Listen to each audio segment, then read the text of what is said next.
I found a receipt from my husband's fishing trip that exposed his 8-month affair. Now he's jobless and blaming me for ruining his life. I never imagined I'd be in this situation. Aaron, 34M, and I, 32F, have been married for 8 years, together for 12. We met in college. I was a junior studying psychology, and he was a senior majoring in business. We hit it off at a mutual friends party, bonding over our shared love of 90s sitcoms and terrible puns. Our relationship moved quickly after that. Within 6 months, we were inseparable. After graduation, we moved to the city together. I started my career as a school counselor, while Aaron landed an entry-level position at a marketing firm. Those early years were tough but exciting. We were broke most of the time, living in a tiny studio apartment, but we were happy. We'd spend our weekends exploring the city, finding free events and cheap eats. It was during one of these adventures, at a free concert in the park, that Aaron proposed. It wasn't fancy, the ring was simple, and he stumbled over his words, but it was perfect for us. We got married a year later in a small ceremony with just our closest friends and family. Aaron's college buddies were his groomsmen, and my sister Emma, 36F, was my maid of honor. It was a beautiful day, full of laughter and love. I remember thinking how lucky I was to have found my person so early in life. Fast forward to now, and we have 2 amazing kids, Mary, 6F, and Max, 4M. Mary is our little artist, always covered in paint or marker. She has Aaron's creativity and my stubbornness. Max is our cuddlebug, always ready with a hug and a silly joke. He has Aaron's easygoing nature and my curly hair. Our life hasn't been without challenges. We struggled with infertility for a couple of years before having Mary, which put a strain on our relationship. But we got through it together, supporting each other through the disappointments and eventually the joy of finally becoming parents. When Max came along 2 years later, our family felt complete. Aaron's career has taken off in recent years. He's now a senior account manager at his firm, which means longer hours and more stress, but also a comfortable lifestyle for our family. I cut back to part-time work when Mary was born, which was a joint decision we made to balance our careers and family life. Throughout our relationship, Aaron's annual fishing trip with his college buddies has been a constant. It started the summer after they graduated and has continued every year since. It's always been a week in July at a lake about 3 hours from our city. I've never had any reason to worry about these trips. Aaron would have always come back relaxed and full of funny stories about the guys' antics. That's why this year's trip felt so off. The day before he left, Aaron was unusually quiet. He kept checking his phone and seemed distracted. When I asked if everything was okay, he brushed it off, saying he was just stressed about a big project at work. I didn't push it, figuring he'd relax once he was out on the lake with his friends. But during the trip, Aaron's communication was sparse. Normally, he'd send me daily updates, pictures of their catches, funny stories about who fell in the lake or burned dinner. This time, I got maybe 2 brief texts a day, just saying he was having fun and missed us. No pictures, no stories. I tried not to read too much into it, telling myself he was probably just enjoying his time away from technology. When Aaron got back, things got even weirder. He was distant and irritable. He snapped at Mary for spilling her juice, which is very unlike him. He's usually the patient one with the kids. When I tried to talk to him about the trip, he gave vague answers and changed the subject. A few days after he returned, I was doing laundry and found a receipt in his pocket. It was for a fancy restaurant in a town about an hour away from where they were supposed to be fishing. The date on the receipt was right in the middle of his trip. I felt a knot form in my stomach. Why would they drive an hour for dinner when they always cook at the cabin? I confronted Aaron about it, and he got defensive. He claimed they had decided to drive to that town for a nice dinner one night, but it had slipped his mind to mention it. Something about his explanation didn't sit right with me. In all the years they've been doing this trip, they've never gone out for a fancy dinner. It was always about roughing it, cooking over the campfire, and drinking cheap beer. That night, while Aaron was in the shower, I did something I'm not proud of. I checked his phone. What I found made my heart sink. There were dozens of messages between Aaron and someone saved as Jay in his contacts. The messages were flirty and suggestive, talking about how much fun they had together, and how they couldn't wait to see each other again. There were references to inside jokes I didn't understand and plans for future meetups. I couldn't believe what I was seeing. This wasn't just a one-time thing. These messages went back months. I took screenshots and sent them to myself, then put the phone back exactly where I found it. I didn't confront Aaron right away. I needed time to process and figure out what to do. The next day, I called my best friend, Sarah, 33F. Sarah and I have been friends since high school. She was there for me through all my relationship milestones with Aaron, our first date, our engagement, our wedding. She was even in the delivery room when Mary was born. I told her everything, my voice shaking as I relayed what I had discovered. Sarah was furious on my behalf. She offered to let me and the kids stay with her if needed. I appreciated her support, but I wasn't ready to make any drastic moves yet. I spent the next few days observing Aaron, trying to catch him in a lie. He must have sensed something was up because he started being overly affectionate, bringing me flowers and offering to take the kids out so I could have some alone time. It felt like he was overcompensating, which only made me more suspicious. Finally, a week after discovering the messages, I couldn't take it anymore. I sat Aaron down after we put the kids to bed and laid it all out. I showed him the screenshots and asked for an explanation. I watched as the color drained from his face. He stuttered for a bit before admitting that Jay was Jenny, 29F, a new colleague at work. He swore that nothing physical had happened, that they had just been flirting and it got out of hand. He said he met her for dinner that night during the fishing trip because she happened to be in the area visiting family. I didn't buy it. The messages I saw suggested a much deeper involvement. When I pressed him on this, he broke down and confessed that yes, they had slept together that night. He swore it was a one-time thing, that he regretted it immediately, and that it would never happen again. I was devastated. This was the man I had built my life with, the father of my children. How could he do this to us? I asked Aaron to sleep on the couch that night. I needed space to think. The next morning, I called my sister Emma and asked if she could take the kids for a few days.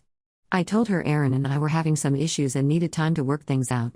She agreed without pressing for details, but I could hear the concern in her voice. Now, I'm sitting here, trying to figure out what to do next. Part of me wants to believe Aaron, to try and work things out for the sake of our family. We've been through so much together, the struggles of early adulthood, the joy of starting our family, the challenges of balancing careers and parenthood. Can I really throw all of that away? But another part of me is furious and heartbroken. How can I ever trust him again? Every business trip, every late night at the office, every text message, will I always be wondering if he's lying to me? And what about Jenny? They work together. How can I believe nothing will happen again when they see each other every day? I keep thinking back to all the times in recent months when Aaron was working late or had to go in on weekends for a big project. Were those lies too? Was he with her? I'm not sure what I'm looking for here. Advice? Support? Maybe just a place to vent. If you've been through something similar, how did you handle it? Did you stay or leave? How did you move forward, either way? How did you explain it to your kids if you decided to separate? I feel like my whole world has been turned upside down, and I'm not sure which way is up anymore. The life I thought I had, the future I had planned, it all feels like it's crumbling around me. How do I even begin to pick up the pieces? Update 1, it's been about 2 weeks since my last post, and a lot has happened. First, I want to thank everyone for their support and advice.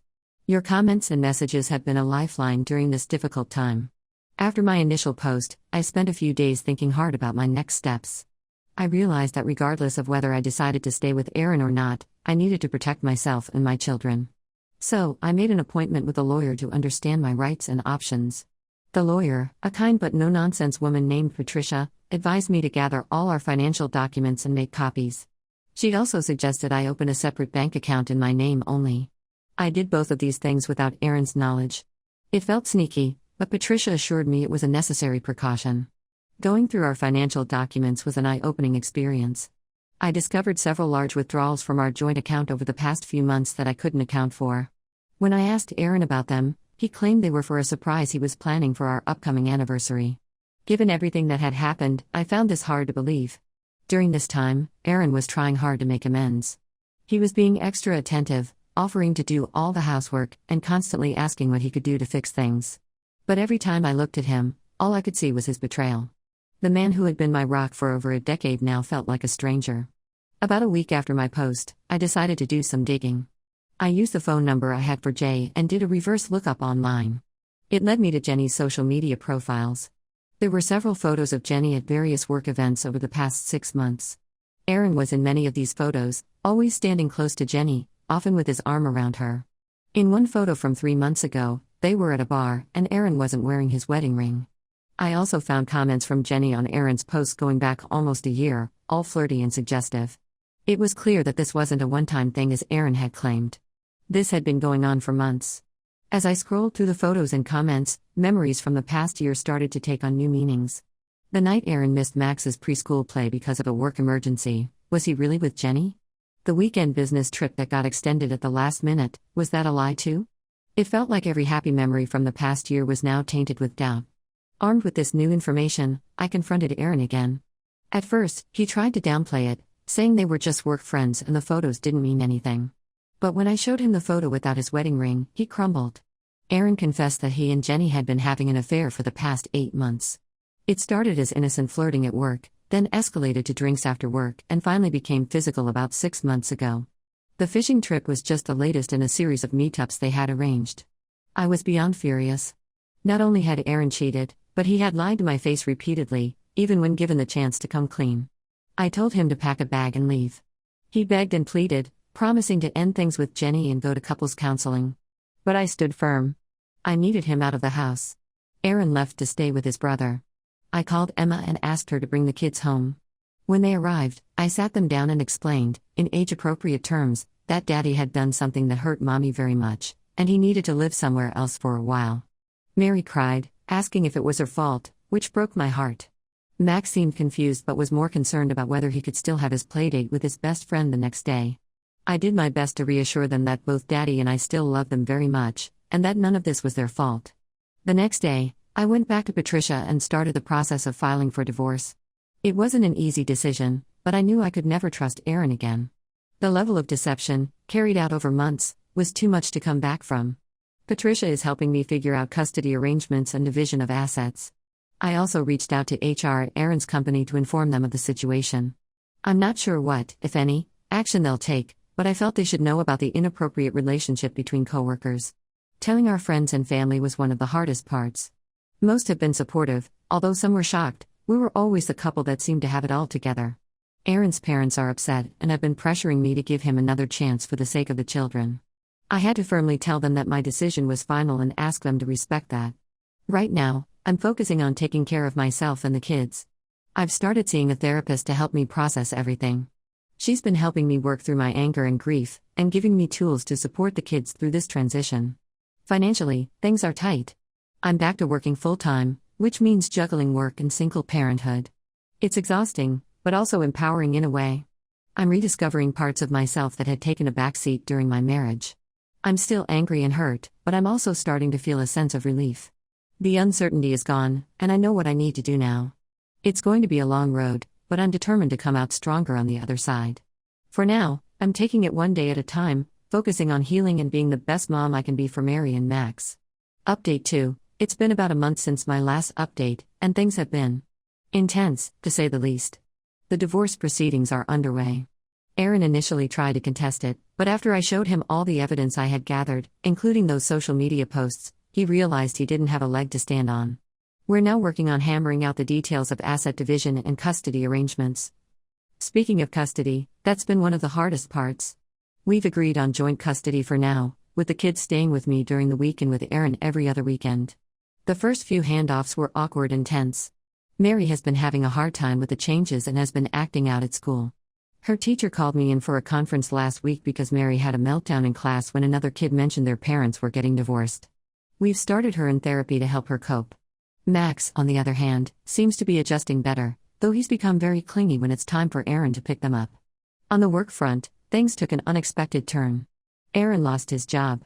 Apparently, after I contacted HR, they conducted an investigation and found that both Aaron and Jenny had violated company policies.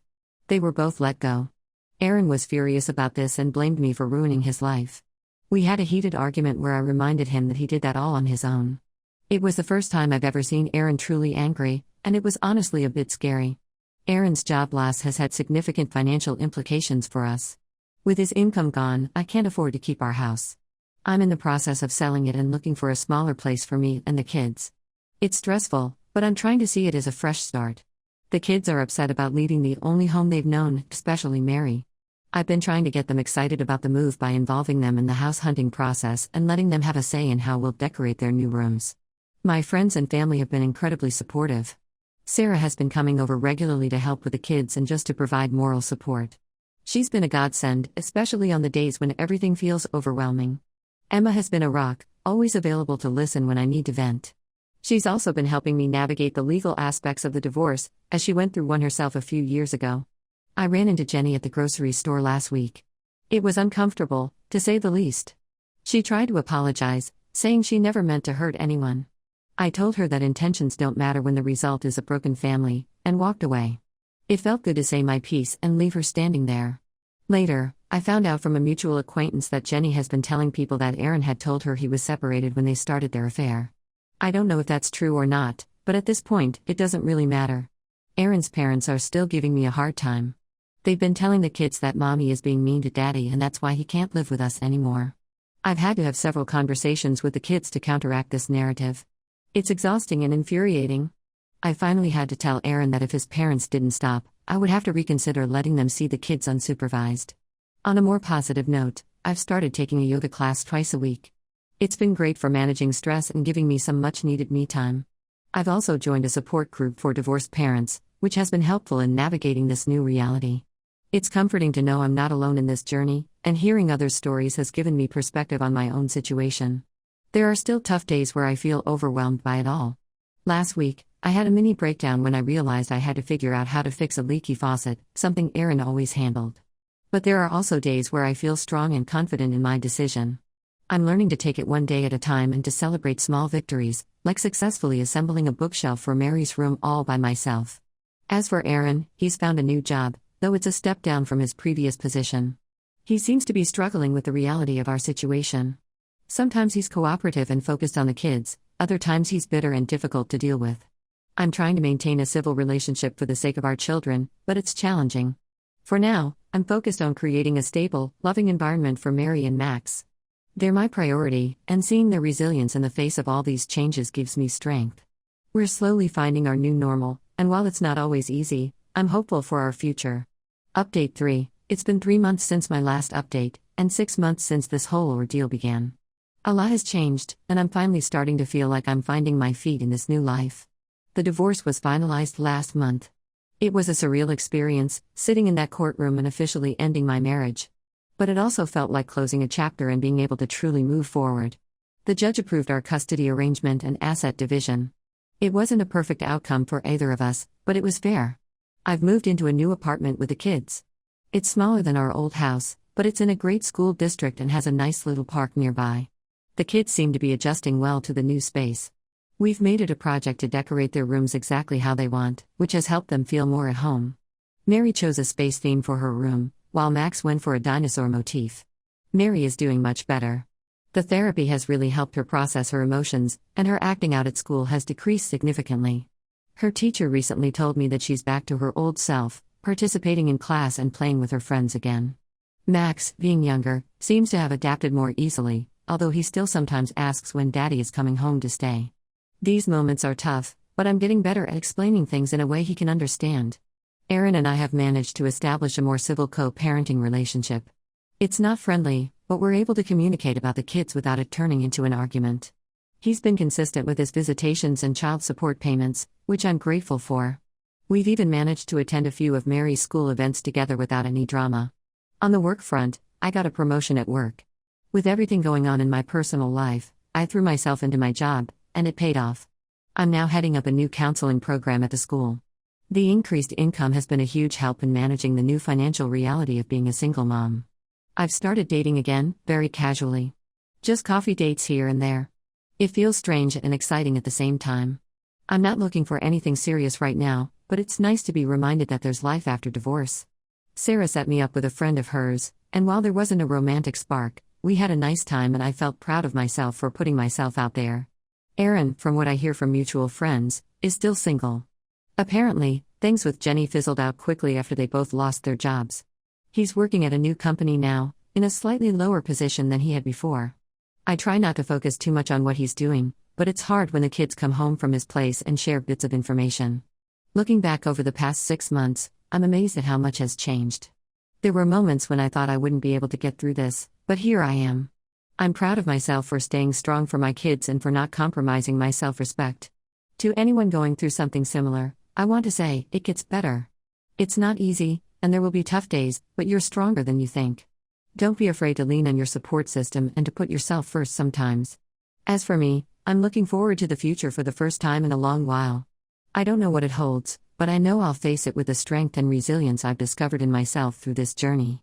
For now, I'm focusing on my kids, my career, and rediscovering who I am outside of being Aaron's wife. It's scary, but also exciting. Here's to new beginnings.